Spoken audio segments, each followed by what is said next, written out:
Mapagpalang araw po sa inyong lahat. Ako po'y nagagalak na anyayahan kayo na panoorin ang OHC video sapagkat kung meron po kayong mga katanungan na hindi nasasagot patungkol po sa banal na Torah, dito po masasagot ang inyong mga katanungan o gumugulo sa inyong isipan. Katulad ko po noong hindi pa ako nakakapanood nito ay marami pong gumugulo sa aking isipan at hindi masagot-sagot ang aking mga katanungan. Pero nung napanood ko po itong video ng OHC, ng Mensahero ng Silangan, ay nagkaroon po ng linaw ang aking mga katanungan at gumugulo sa aking isipan. Kaya po itinuring ko po na ito ay pagpapala sa buhay ko. Sana sa inyo din po. Maraming salamat po.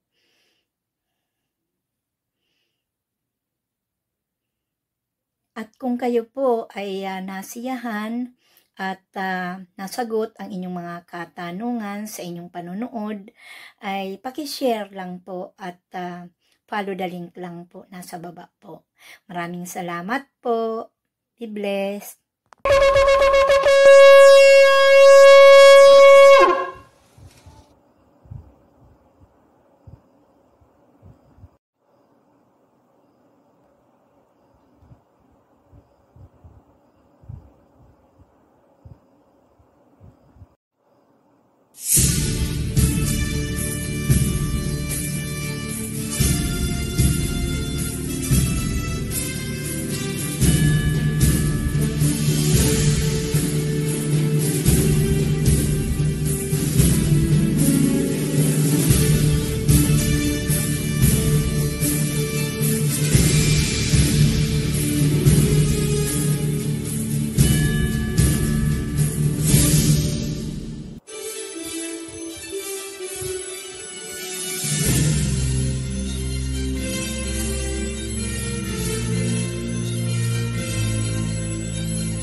Masayang bati mga Ophirians! Nandito ulit tayo para simulan ang paglalahad tungkol sa pinakahihintay ng mga Pilipino, ang Pison River. Simulan nating ipunin ang mga mahahalagang impormasyon mula sa National Museum of Natural History. Pasyal po tayo ng konti. Kapag pumunta po kayo sa museum, siguradong mapapansin nyo ang isang depiction ng Tree of Life sa fasad ng museum. Alam niyo po ba na sa buong mundo, Pilipinas lang ang nagdambana ng Tree of Life sa isang Museum of Natural History? Hindi po natin sinasabi na yan ang palatandaan na hinahanap natin dahil yan po ay isang work of art. Subalit, yan ay isang pagpaparamdam na may kaugnayan ang lupain ng mga Pilipino sa creation. Meron po tayong isang artifact sa museum na magpapatunay na ang sibilisasyon ng lupain natin ay may kaugnayan nga sa Tree of Life. Ibig sabihin, may kaugnayan din ang lugar natin sa Garden of Eden, Pison River, at higit sa lahat, kina Adam and Eve. Tingnan natin ang isang artifact, ito yung Maitom Burial Jar. Kapag tingnan po natin ng malapitan, ang Maitom Burial Jar ay may freehand painting ng Tree of Life at cloud motif. Ito na daw ang pinakaunang artifact na may cloud motif ayon sa National Museum. Tingnan naman natin ang isa pang material. Ito yung Beatus Mapamundi na iginuhit ng isang Spanish monk na si Saint Beatus of Laibana, circa 730 hanggang circa 800. Sa gawing itaas ay inikutan natin si Adam and Eve na nakaposisyon sa eastern part of Asia. Isang mas malinaw na rendisyon ng mapa na yan ang matatagpuan sa Biblioteca Nazionale Universitaria, Turin, Italy. Huwag po kayong malilito sa orientation ng mga mapang ito. Ang mga medieval maps ay oriented to the east, kaya ang nasa itaas ay ang east at hindi po ang north. Sina Christopher Columbus ang nagbago ng orientation ng mapa dahil sila ay naglalayag gamit ang Northern Star Polaris bilang giya. Pansinin Sa bandang uluhan ni Adam and Eve, nakasulat ang Chryse and Argire na ang ibig sabihin ay gold and silver. Ang kahulugan ng ilustrasyon ay nakatira daw sina Adam and Eve sa eastern part of Asia sa isang lupain ng gold at silver. Kung pagsasamahin natin ang mga impormasyon mula sa Maitong Burial Jar at Beatus Mapamundi, malinaw ang mensahe na sina Adam and Eve ay nakatira sa dulong silangan ng Asya sa isang lupain ng ginto at pilak. Tandaan po natin na kung saan tumira sina Adam and Eve, yun ang Garden of Eden, at kung nasaan ang Garden of Eden, andun din ang Pison River. Ngayon, tingnan naman natin ang sinasabi ng Biblia tungkol sa lokasyon ng Garden of Eden at ng Pison River. Pagkukumparahin natin ang iba't ibang mga version dahil may kunting pagkakasalunga tayong napansin. Nasusulat sa Genesis 2:11, the name of the first is Pison, which flows through the entire land of Havilah, where there is gold. Pansinin po ang salita na naka-highlight. Malaki po ang kaibahan ng through sa around. Kapag sinabi pong through, ang ibig sabihin sa Tagalog ay dumaan o tumagos sa land of Havilah. Kapag sinabi namang around, ang ibig sabihin ay inikutan o paikot sa land of Havilah. Mas lalong malabo kung ang Tagalog translation ang ating titingnan. Kaya hindi po tayo gumagamit ng Tagalog Bible kasi masyado na pong malayo ang kahulugan. Dahil wala tayong paraan na matukoy kung alin sa dalawa ang mas tama, susubukan natin pareho. Makikita natin sa mga susunod na information kung alin sa kanila ang mas tama. Gagamit na lang tayo ng corroboration ng mga impormasyon.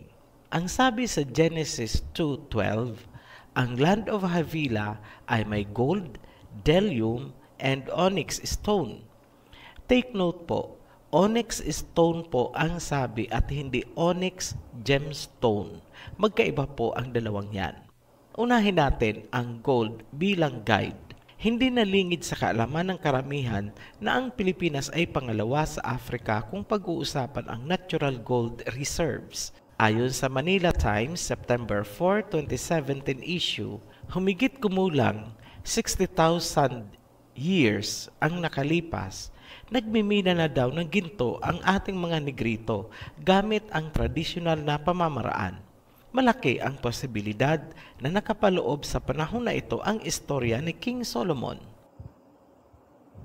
Kung natatandaan pa, nakasulat sa 1 Kings chapter 10 verse 22 na tumatanggap si King Solomon ng gold mula sa Ophir every 3 years. Tandaan po natin na si Ophir, Havilah at Sheba ay magkakapatid na anak ni Joktan na magkakasamang pumunta sa silangan noong humiwalay sila sa grupo ni Peleg. Ngayon, kung naaalala pa noong itinayo ang templo ng Jerusalem, nagpatulong si King Solomon kay King Hiram. Nagbigay si King Hiram ng mga Sidonian workers na kilala ngayon bilang mga Phoenicians. Maraming hindi nakakaalam na ang mga Sidonian ay Canaanite sa Biblia at ang mga Canaanite ay tinawag na Phoenicians sa modern written history. Ipapaliwanag po natin yan.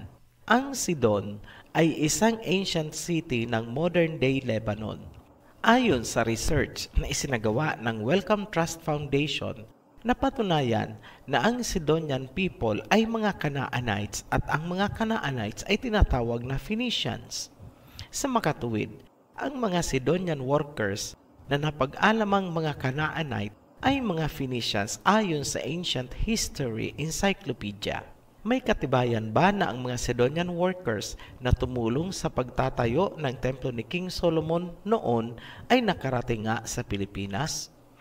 Kung titingnan natin ang mga pangyayari, malaki ang theoretical possibility na ang Iskaya tribe ng Bohol ay remnants ng mga Sidonian workers ni King Hiram at King Solomon. Ayon sa kanilang mga ninuno, ang kanilang lahi ay mga workers noong itinayo ang templo ni Solomon. Pero, bakit nandito sila sa Pilipinas? Ayon kay Jesterol, isang Filipino historian, ang Iskaya ay galing sa Sumatra. Pinagtibay niya na ang Iskaya tribe ay hindi galing sa mga katutubong Pilipino. Kapansin-pansin din ang kaibahan ng kanilang kultura, lengguwahe at pagsusulat. Dahil sa sinabi ni Jesterol na hindi katutubo ng Pilipinas ang Iskaya tribe, lalong lumakas ang posibilidad na sila nga ay mga Canaanite or Sidonian workers na pumunta dito noong itinayo ang templo ni King Solomon para kumuha ng mga materyales. Ayon sa Biblia, ang mga tao ni King Solomon ay nanggaling sa seaport ng Ezion Geber at sila ay pumunta sa Parvaim. Ang salitang Parvaim ay galing sa Sanskrit word na Purva na ang ibig sabihin ay East or Orient. Kung titingnan natin sa mapa, galing tayo sa seaport ng Ezion Geber, papuntang Orient, dadaanan natin ang India. Pwedeng pumasok sa Ganges River na mas ligtas na daanan at paglabas ay Sumatra na. Kaya naaayon at natutugma pa rin ang sinabi ni Jesterol. Ngunit, dahil sa impormasyon na ang Iskaya ay mga trabahador ng templo ni King Solomon, lumalabas na hindi talaga sila taga Sumatra. Ang kanilang pinanggalingan ay mas malayo pa at yun ay Israel at Canaan. Sasabihin nyo, ito ay isang espekulasyon ni Ophirian. Ngunit kahit sinong tao na may matalas na logic, makikita niya ang napakalaking posibilidad na ating ipinapakita. Nasa pagtatalakay pa rin tayo ng gold ng lupaing ito bilang isa sa pagpapatunay na ang ginto ng Pilipinas ang tinutukoy sa Genesis bilang marker ng Land of Havilah. Tingnan natin ang kasaysayan ng Pilipinas na may kaugnayan sa ginto. Ayon kay Antonio Pigafetta, Italian chronicler ni Magellan, saganang-sagana daw ang ginto sa lupa mula Luzon, Visayas at Mindanao. Hindi nakapagtataka kung bakit ang mga ninuno natin ay may naglalakihang alahas na ginto kahit ang mga nasa pinakamababang antas ng lipunan. Ang sinasabi ni Pigafetta ay sumusuporta din sa Torin Beatus Mapamundi.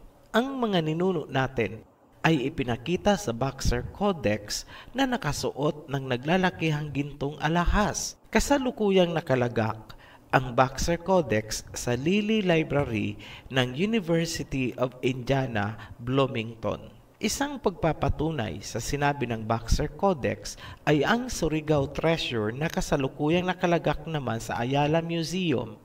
Sobrang madami pong materyales tungkol sa ginto ang lupaing ito. Hindi na po natin ilalagay lahat dahil ang focus natin ay ang Pison River. Pag-usapan naman natin ang Delium. Ito ay isang kontrobersyal na salita dahil sa magkakaibang pakaintindi o pagpapakahulugan kung ano talaga ang Delium. Pansinin po natin na ang Delium ay isinalin bilang aromatic resin ng iba't ibang versions ng Biblia. Ngunit ano ba talaga ang Delium? Ayon sa Rashi, Midrash at Encyclopedia Judaica, Volume 3, 2nd edition, ang Delium daw ay isang uri ng precious stone. Ganon din ang sinasabi ng online Jewish Encyclopedia. Ayon naman sa Exodus chapter 16 verse 14, ang manna from heaven at ang Delium ay magkakulay at sinabing ang manna ay parang frost on the ground. Ang frost ay parang flakes na kulay puti. Ang sukat naman ng frost ay parang coriander seed ayon sa Numbers 11 verse 7. Ibig sabihin, ang Delium ay kulay puti na kasing laki at kasing hugis ng coriander seed. Ang paglalarawan na yan ay tumutugma sa karaniwang kulay, hugis at laki ng perlas. Ayon kay Saadia Ben Yosef Gaon, isang Jewish philosopher, ang Delium ay pearl, sa Tagalog, perlas. Marahil ay alam ng Ama na darating ang panahon na magkakaroon ng mga synthetic pearls ang ibang bansa. Kaya inihanda ng kalikasan na magkaroon ang Pilipinas ng hindi pangkaraniwan at hindi mapapantayang delyum.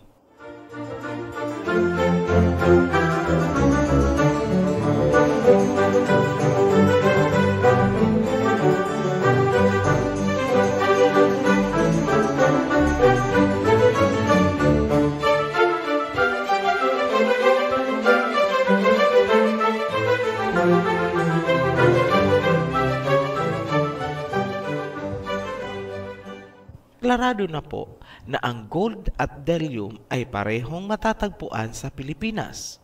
Pag-usapan naman natin ang onyx stone. Marami ding nalilito sa onyx stone. Akala kasi nila yung onyx na inilalagay sa tampok ng alahas ang sinasabi ng Genesis. Hindi po. Pansinin na ang sabi ay stone, bato o rock at hindi gemstone.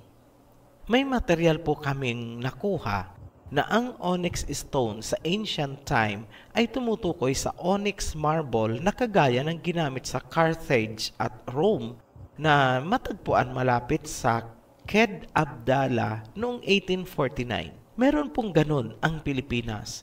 Katunayan, ang Romblon ay world record holder at tinaguriang marble country.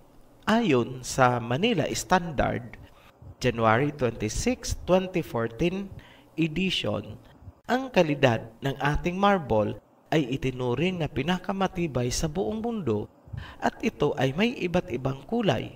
Ayon naman sa Malaya Business Insight, June 10, 2018, ang kalidad ng Romblon marble ay maihahalin tulad sa marble ng Italy. Ang available na reserves ay tinatayang aabot ng 150 million metric tons at hindi mauubos hanggang sa susunod na century kung pagbabasihan ang kasalukuyang pagmimina nito.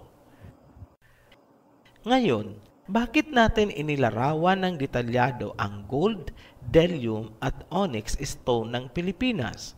Dahil yan po ang magsisilbing birthmark ng Land of Havilah kung saan matatagpuan ang Pison River. Ayon naman sa Jubilees, ang Garden of Eden ay matatagpuan sa silangan mula sa southern waters of Gihon. Napag-alaman natin sa mga nakaraang video na ang Gihon ay nasa Africa. Mula sa pinakadulo ng Gihon sa south, susundan natin ang boundary ni Shem papunta sa silangan kung saan dadaanan nito ang Mountains of Fire papunta sa Garden of Eden. Ito po ang pinakatimog na bahagi ng Gihon. Sa lugar na yan, lumiko ang boundary ni Shem papuntang east o silangan at siya ay dumaan sa gunong api or Mountains of Fire ng teritoryo ni Ham. Tinutumbok niya ang Garden of Eden. Wala nang ibang lupain sa lugar kundi Pilipinas. Ang boundary ay hindi pa natin mapagtitibay sa parteng ito dahil hindi pa po natin na ilalatag ang teritoryo ni Shem, Ham, and Japheth ayon sa pagkakahati ni Noah. Bigyan nyo lang po kami ng konting leeway o panahon dahil matapos itong river series, isusunod naman natin ang mga teritoryo ng mga anak ni Noah. Balikan natin ang Pison. Hindi natin ito maa-appreciate ng mabuti kung hindi natin ibabalik sa dating anyo ang isang bahagi sa pagitan ng North Pole at Pacific Ocean. Yan ang Bering Strait. Bago pa tumaas ang sea level, ang lupain ng Russia at Amerika ay magkarugtong. Ngunit dahil sa pagtaas ng sea level, ang land bridge na nagdurugtong sa kanila ay natabunan na ng tubig at naging tagusan na ang Arctic at Pacific Ocean. Sa makatuwid, noong mababa pa ang sea level, sarado pa ang Bering Strait at ang tubig ng Arctic Ocean at Pacific Ocean ay hindi naghahalo. Ang tanging daan papunta sa Arctic Ocean sa North Pole ay sa pagitan lamang ng Europe at Canada. More specific, sa Norwegian Sea. Sa ating pagbabalik, sisimulan na po nating iplating ang Pison River. Para hindi po kayo mahirapan sa paghahanap ng mga karugtong na video, subscribe po kayo at puntahan lang ang playlist kung saan magkakasama na ang video tungkol sa Rivers of Genesis. Maraming salamat po and see you again, Ophirians. Be blessed. Share and like lang po kung kayo po ay nasiyahan sa inyong napanood at kung nasagot ang inyong mga katanungan. Maraming salamat po. Be blessed.